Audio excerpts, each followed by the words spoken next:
this month's real estate trends update. Really appreciate you all tuning in here and taking time out of your evening to listen to Joe and I and what we have to tell you about some of the local trends. Now I'll get into the introduction. So I'm Nick Elder with Ironton Capital, and I am joined here by Joe Massey with Synergy One Lending. Joe, as always, great to have you. Thanks for tuning in. Yeah, I'm so happy to see you, Nick. Really appreciate all of our attendees joining us. Excited to talk about a handful of updates in trends, some things that have changed since our last monthly update. Awesome. So obviously this is a national real estate trends update. I do have here a note from our attorney with Ironton Capital. So you will hear or see some references to our private equity funds. And so for that reason, that's why we have this note here from our attorney. When you do see those, if you see any forward-looking statements, such as the projections that we may take a look at, please note that those are just forward-looking statements. If you are interested in investing with Ironton Capital or would like to learn more about our funds, please understand that any investment, whether you're in the equity market, private equity, whatever the case may be, there is some degree of risk. So make sure you understand that. Make sure you always include all decision makers in your process when you're deciding what to invest in. And of course, this is not an offering of an investment opportunity. That's what the subscription document's for, or if you do want to learn more about our offerings. All right, done with that boring stuff. And then a little bit of background too on Ironton Capital. So the investment committee is comprised of Brent Geyer, he's our CEO, Richard Landry, he's our chief investment officer, and then Lon Welsh. Lon Welsh is our founder. He started and sold the largest independent brokerage in Colorado, being Your Castle Real Estate. He sold that to a private equity company. And he also sold his title company to Compass that same year. That was in 2021. Richard joins us from Goldman Sachs. He's been the CFO and chief investment officer at other family offices and private equity companies such as Ironton.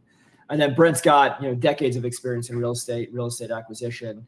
Also has a deep background in corporate finance, working for multiple companies, development companies there.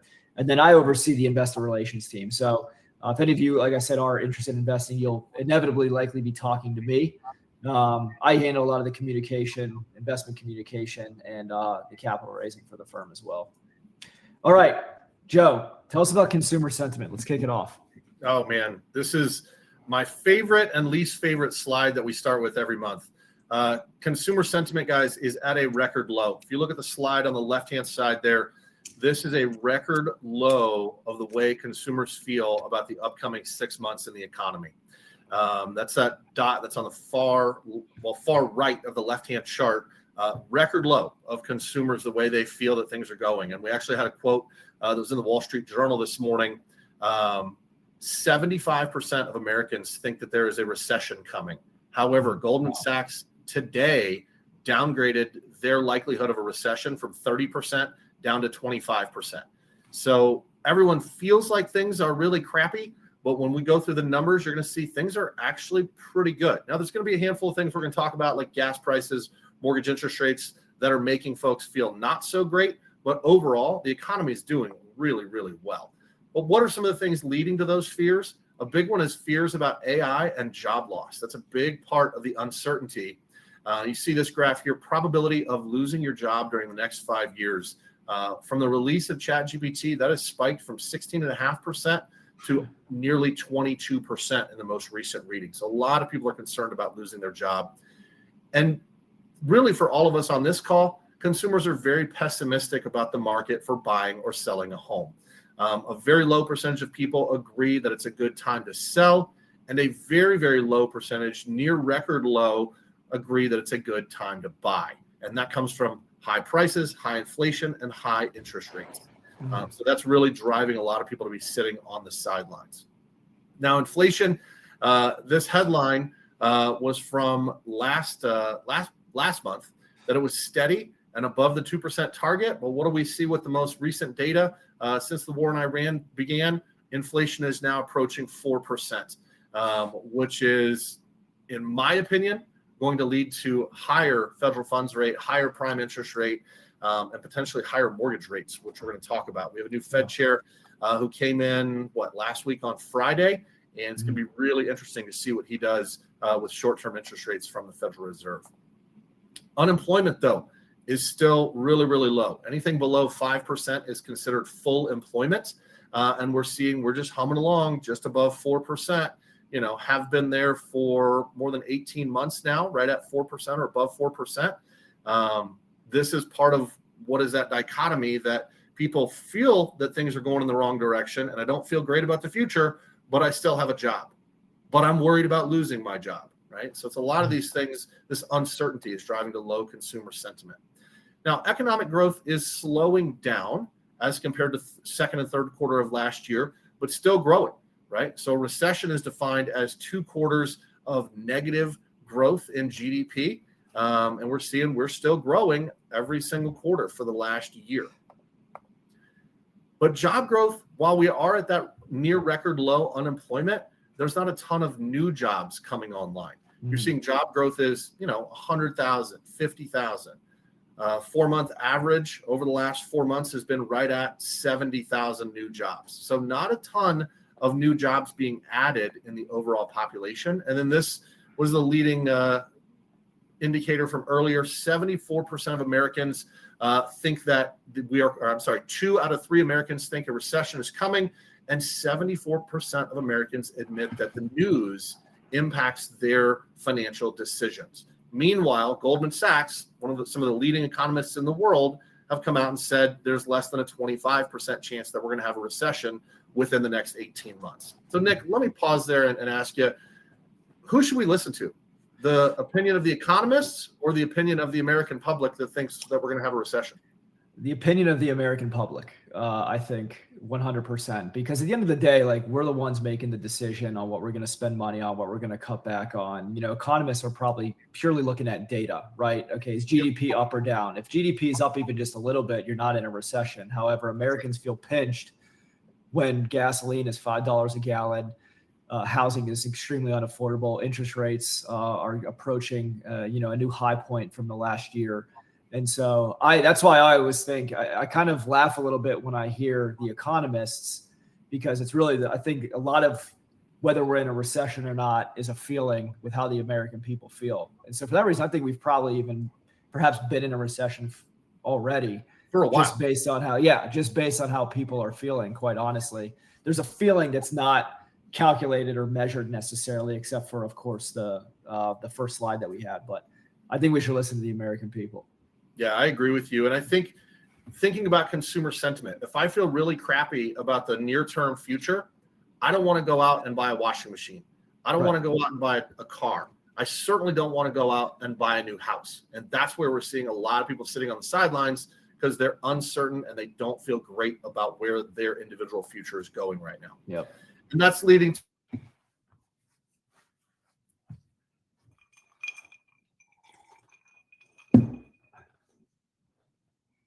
Joe. home ownership years, right? So we're seeing not record, but maybe close to record low home ownership.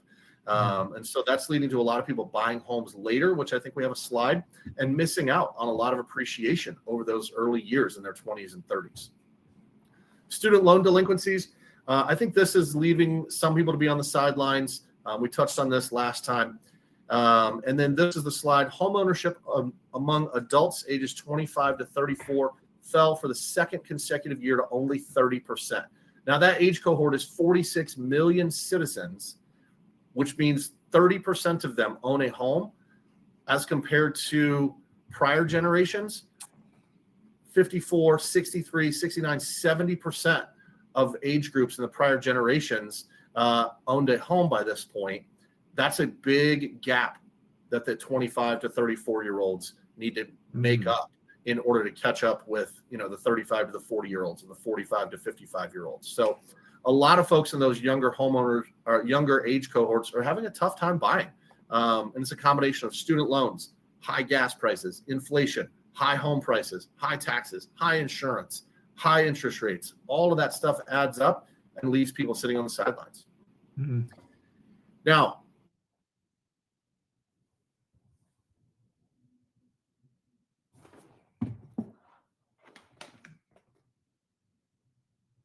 Oh, Joe, you there? I think we might have lost Joe. We'll let Joe come back in. I think he's in Vegas from a hotel room, so he might have less than stellar internet. But jumping a slide ahead here. So a lot of the homes that we're seeing on the market are actually selling for less than the list price. So whatever market you may be in, you may be much more in tune with your local market. For a lot of the folks here in Denver, we're probably seeing that the listing price, obviously that's one of the first details potential buyers notice when browsing properties. A well-priced home can generate more interest and increase showings. But on the other hand, if a home is priced too high compared to similar properties in the area, it may struggle to attract those buyers and remain on the market longer. So you can see from 2018 to 2025 how that has trended just in the last 7 years there. The percentage of homes that are selling for less than asking. Obviously in 2021, an extreme outlier. Everything was selling for above asking, in 2020, 2021. Even the early part of 2022. But as interest rates have gradually ticked up over the last 4 years, we've been seeing that the likelihood of that house selling for less than the list price has gone up quite a bit. Sellers who overprice are having to adjust. So if you are an agent on the call and you've got listings, you want to really make sure that you dial in this correctly. We're seeing a lot that, of course, as we saw in the previous slide, homes that are selling below asking are probably the case because they're maybe overpriced from the start. Maybe they're feeling a little bit ambitious on that price. So really make sure you do a thorough analysis of what similar properties have sold for to make sure you're really pricing that right. So you don't want to risk having that property sit on the market for 2, 3 months, 4 or 5 months. So that's really critical. Price cuts are getting bigger as listings linger. So no surprise there, of course. If you're on the market for 120 days, your likelihood of that price getting cut is just that much greater. So we see 0 to 14 days and then scaling all the way up to over 120 days. You can see that the average percent of listing price is reduced based on those days on market. So if you're sitting on the market for 6 months, your likelihood is going to be about a 14% chance that's going to be a price cut. So keep that in mind. Again, that's why it's really important to make sure you do a very thorough comp analysis and price that property appropriately, because the last thing you want to do is sit on the market for a long time and just play a game of cutting prices every week. So really critical there. Yeah. Apologies for my internet challenges, but I am back. Hopefully you can hear me still. Yep, you're good. Yeah, this slide was so eye-opening to me that the longer the home sits, the more the price is going to fall. Now we know that, right? That's not a shocking statement, but the amount that it's falling, right? If I have my home listed for 120 days, I have to, on average, reduce the price by almost 14%. That's a big number. That's a big penalty for overpricing your home. Yeah, that's why it's so important, right? To price it. You might have to get a little bit realistic. I mean, at the end of the day, you're not going to sell for 2021 prices, maybe even 2022. We got to be really realistic. I mean, if you're trying to sell something now, buyers have the advantage. Unless you're in a very specific location, it's very desirable. But in most locations, buyers have the advantage, and they're going to have the even greater advantage the more days that sits on the market. So price that right, get buyers in, immediately or as quick as you can. That way you're not sitting on the market for 6 months. I want to talk about this slide. I love what you just said right there, Nick. Buyers have the advantage. So this slide is the estimated number of home buyers and home sellers. The red line is sellers and the blue line is buyers. Now, look at the red line back in 2020, and then it really goes down in 21 and 22. Now, what happened to the blue line during that same period of time? We see that big drop right in 2020. That's when COVID lockdown, nobody could go out and look at homes. And then what happens? Everybody says, oh my God, my home is too small. I can't live here with my family. They're driving me nuts. And you get almost 2.5 million buyers that enter the market. And you only at the time had about 1.6, 1.7 million sellers. Well, what does that do? When you have a ton of buyers and not enough sellers, that drives up prices. We had a little bit of a balanced market through 23 and 24, which I think we saw. Now, all of a sudden, you've got nearly 2 million home sellers and only 1.3 million buyers. So it's exactly what Nick just said.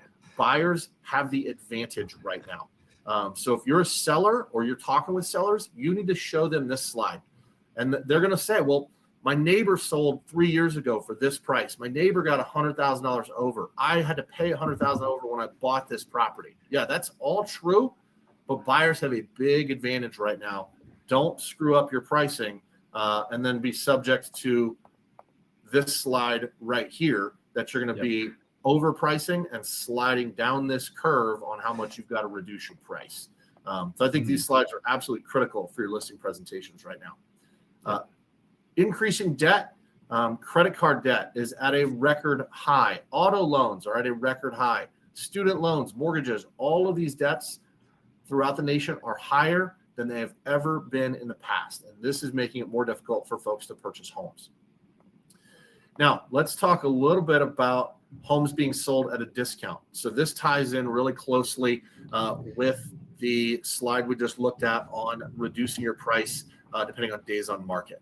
So 62% of homes last year sold below list price, 16% sold at list price, and 23% sold above list price. Now, I should be clear here. This is the original listing price, right? So 62% of homes had to reduce their price or take an offer below their list price. So that's a pretty high.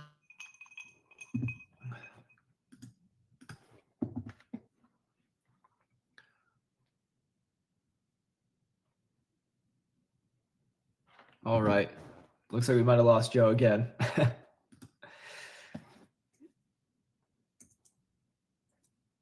All right. Well, I'll keep moving forward until Joe comes back. So looking at the chart here, we're seeing changes in home price growth vary by region. So as you can see from 2005 to 2006, we're looking at state by state here, how each individual geography has really performed. To no surprise, some of the more unaffordable states in the country, Colorado, California, you got Washington, Oregon. Those are all from 2005 to 2006. Year over year, we've seen negative price appreciation. Now, not so much in, for example, Washington and Oregon, less than 1%, but in Colorado, actually had one of the biggest impacts to home appreciation. So we saw about a negative 2.5% decline from 2025 to 2026. So the way to understand the colors here, the green is really good for buyers. So if you're a buyer in this market, you're the buyer that's got leverage. You've got the ability, you've got the advantage over the seller in these markets. Now, if you're in blue, that's worse for buyers. So in that case, if you're in that market, if anybody's on this call and in that market, that's really good for you. So overall, you can also see Florida in the bottom right corner there. Florida's down about negative 5%. Obviously their condo market is taking quite a bit of a hit, as is the condo market in a lot of different geographies here. But the Midwest is holding pretty steady. You see Nebraska, Kansas, Missouri. They're about anywhere from 2 to 4% in price appreciation growth over the last year.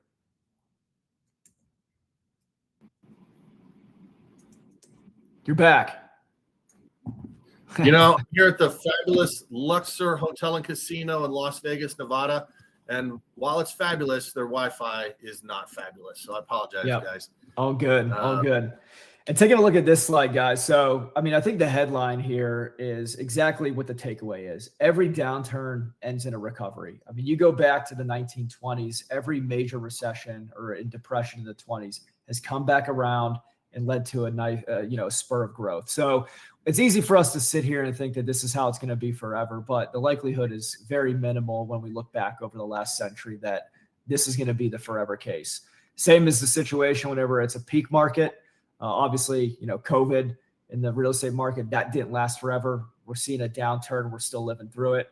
This downturn is not going to last forever. So this could be one of the better buying opportunities we see for a long time. I think interest rates will remain higher for longer. I think they have to, unfortunately. But when interest rates are high because real estate is so sensitive to the interest rate environment, that's a good sign for buyers.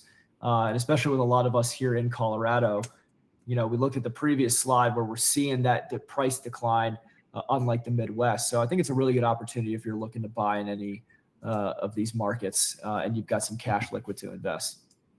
Joe, anything to add? No, I think you're spot on.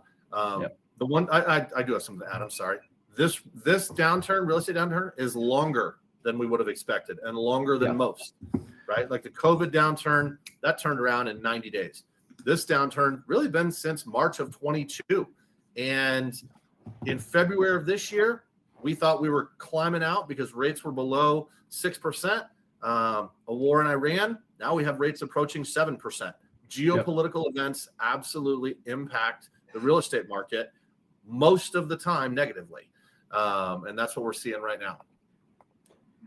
And then this talks about this. Some of these downturns in the early 80s, 4 years, 2008, 3 years, COVID, 8 months. And right now, 2022 to present, we're really approaching the 1980s downturn, 4 years. So this is a pretty long slide on real estate prices. But does that mean that prices are going to drop? Let me ask you, Nick, do you think home prices are going to go down? I think they will a little bit more, yeah. I think single family, particularly in Denver, is going to remain mostly flat. Maybe plus 1%, 2%, maybe minus 1%, 2%. But I do think condos have a little bit further to slide. I think condos have already slid roughly 10%. I think we have another 5, maybe 7% to go. At a certain point, condos do become a good buying opportunity. I don't think we're quite there. And I think they will continue to slide until it reaches that equilibrium where it makes sense to be a buyer. Mm-hmm. And then a big part of this is home affordability.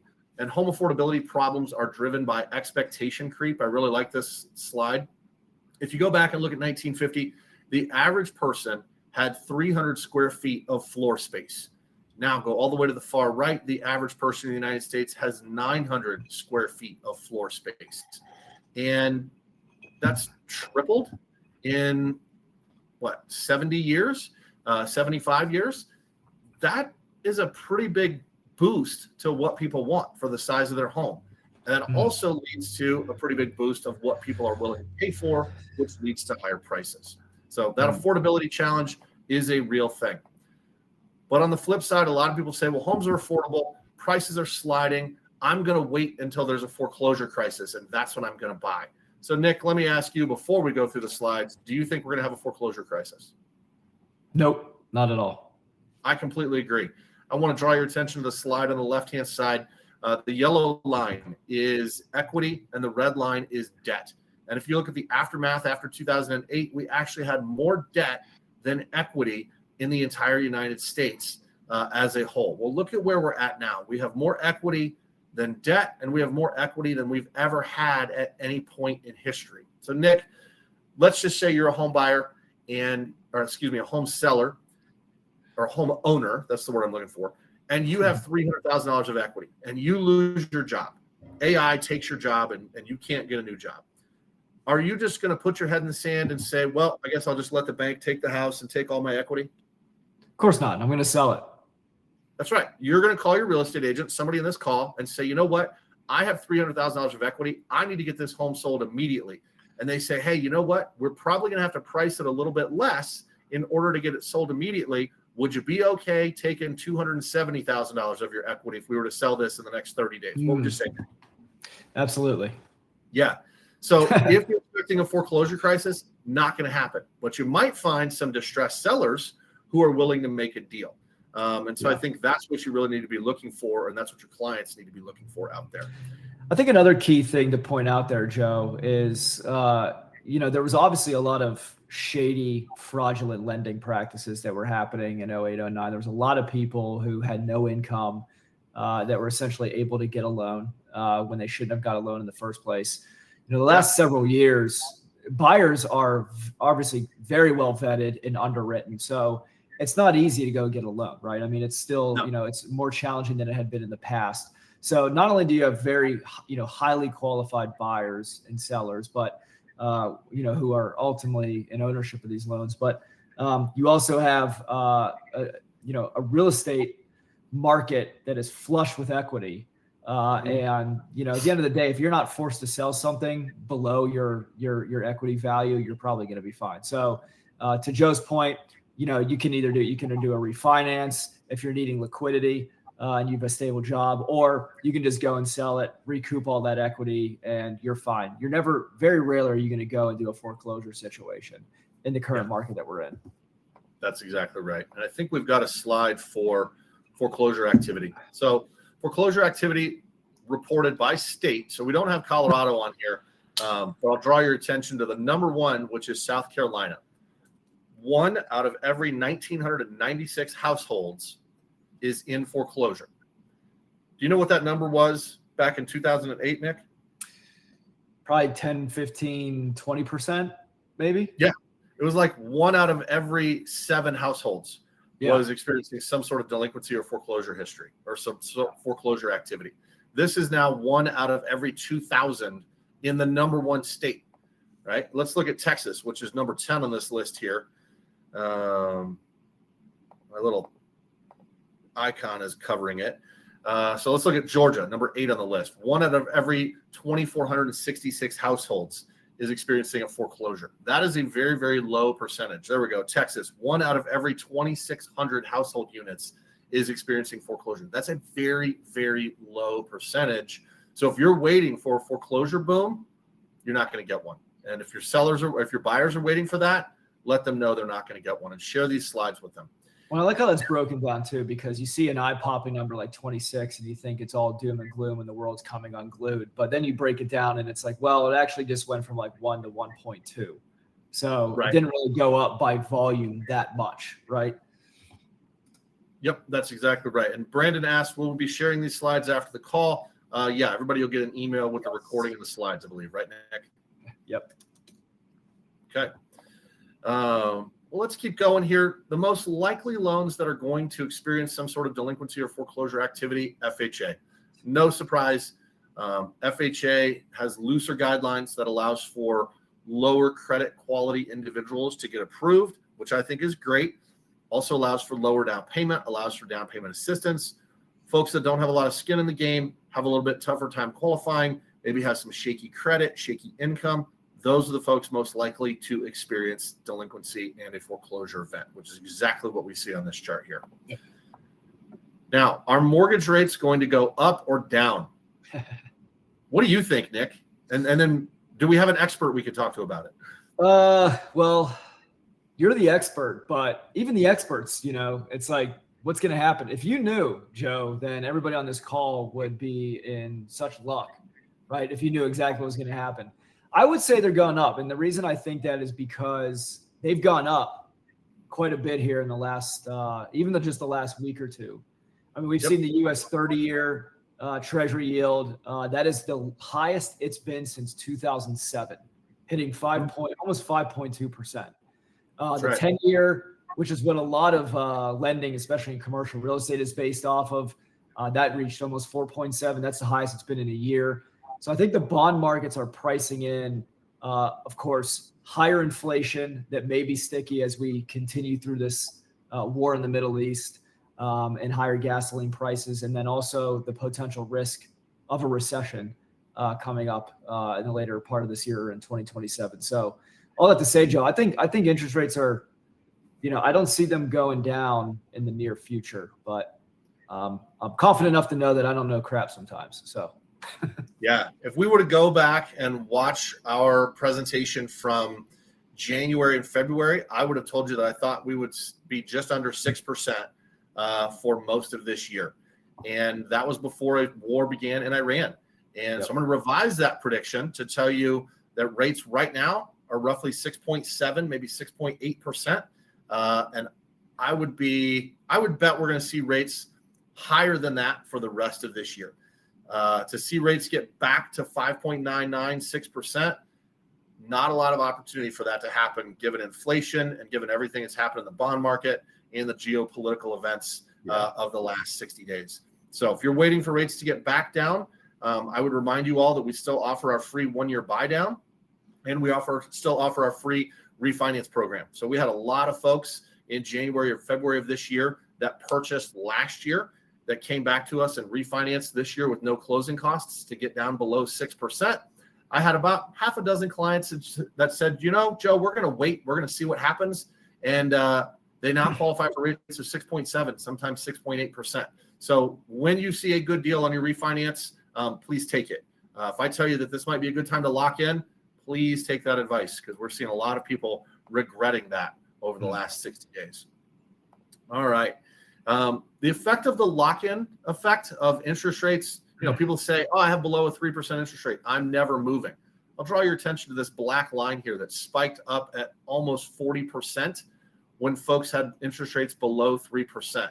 That is now down to only 21% of households have an interest rate below 3%. Nick, have you ever heard somebody say, I have a 2% interest rate, I'm never moving, I'm never refinancing? Have you ever heard a client say that? Absolutely. Yep. If that were always true, this black line would peak right there at 33, 34%, and then would remain stagnant and straight all the way across. But why does that line go down? Why do people get rid of their less than 3% mortgage rate? Because life goes on. You have divorces, you have marriages, you have deaths, you have job relocations, all sorts of reasons that folks that have very good financing still might need to sell or might need to get out of their home. And we're seeing that begin to ease up, which is really easing those golden handcuffs in a lot of markets. This is one of my favorites. Leading housing economists expect steady mortgage rates. They've not even priced in or factored in that we are now at 6.7% as of today. So this was just as of 2 weeks ago. Fannie Mae, the Mortgage Bankers Association, and Wells Fargo still think that rates are going to be 6.2, 6.1%. I disagree with that, and I have disagreed with these guys in the past, and I think I would be slightly above 50% right most of the time. Now, this slide is a little bit outdated. When we put this together 2 weeks ago, current interest rates were right at 6.3%. As of today, that's now 6.7% for 30-year fixed, but still historically very attractive. And apartment updates. Nick, this is really something you're an expert at. Walk us through this slide, the apartment run up in prices up into 2023, and then this valley that we see, the orange line there. What's happened there? What are your thoughts on where the apartment market is going? Yeah, so the apartment might be most relevant for people here, but of course, what we're also looking at, you've got the pink line, that's retail. The green line represents industrial. And then the, you can barely tell the color differences, but the light blue and like the mid-light blue there, those are office, core and submarket. So when we look at, if we go back to 2010, all the way to 2021, we were chronically undersupplied in apartment housing. And so as a result, I mean, it looks like the most beautiful stock chart on the planet. It's just a complete diagonal up and to the right trend. So apartment prices were continuing to go up. We just did not have enough supply. Demand was always outpacing supply. And so that's why we saw such a big run up all the way until 2021. You see a huge peak there.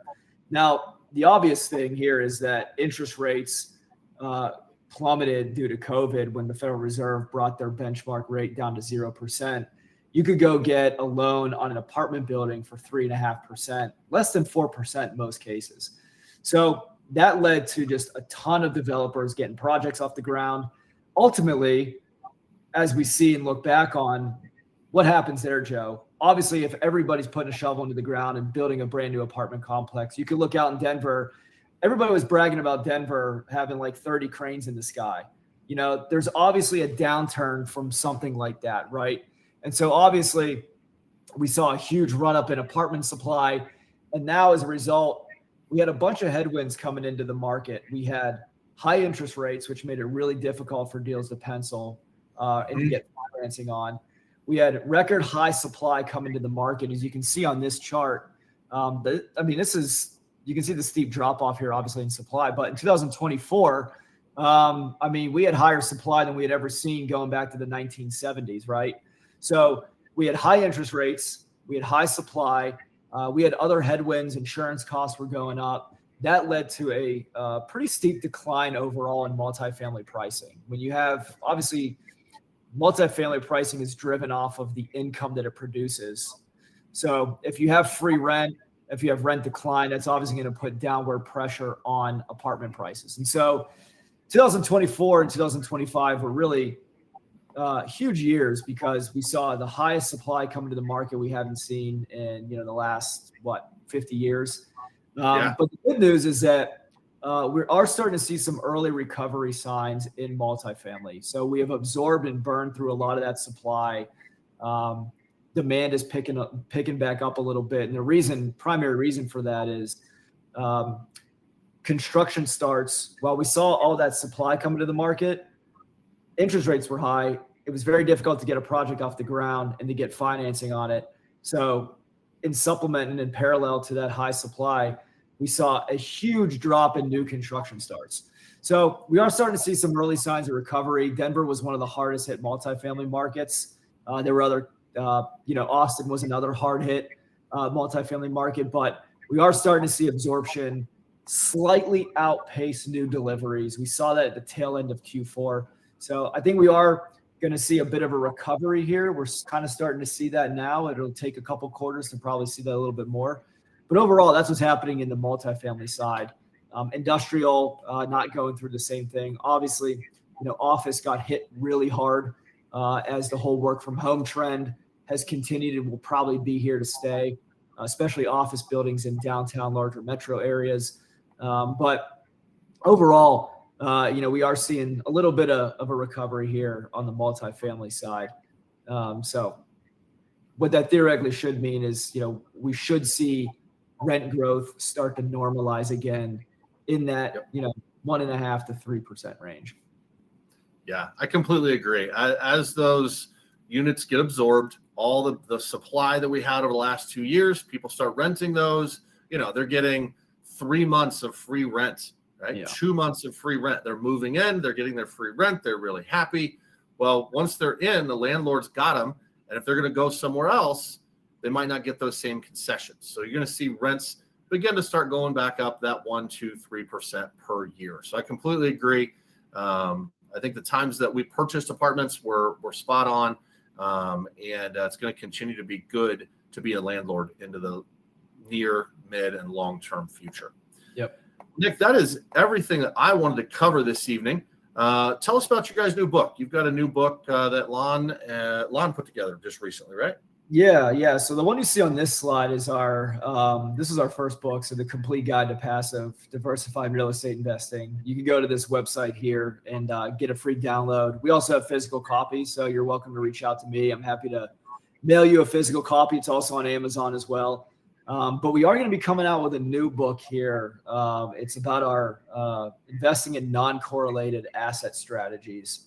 Lon's actually in the first stages of writing that book. And that really dovetails into our medium-term income fund. So more of a private credit fund. So if you guys want to learn more about that, and you want to get your hands on some copies of the books that we have, we also have a 1031 versus DST book. It's about 70 or 80 pages of educating you on the 1031 process, what Delaware statutory trusts are. So we've got, 3 or 4 books at this point in time that we're happy to share with you all if you want copies. Yeah. Well, Nick, that is everything I wanted to share. Those of you attending, thank you so much for joining us. If you have other questions or things you want to discuss, please reach out to Nick, reach out to myself. I put my contact information in there. If you'd like a portfolio review, this is something that Nick does a ton. And I often get looped in as well to review, your rental properties and whatnot. You can go to irontoncapital.com/review, book a time directly onto Nick's calendar, and he'll go through that.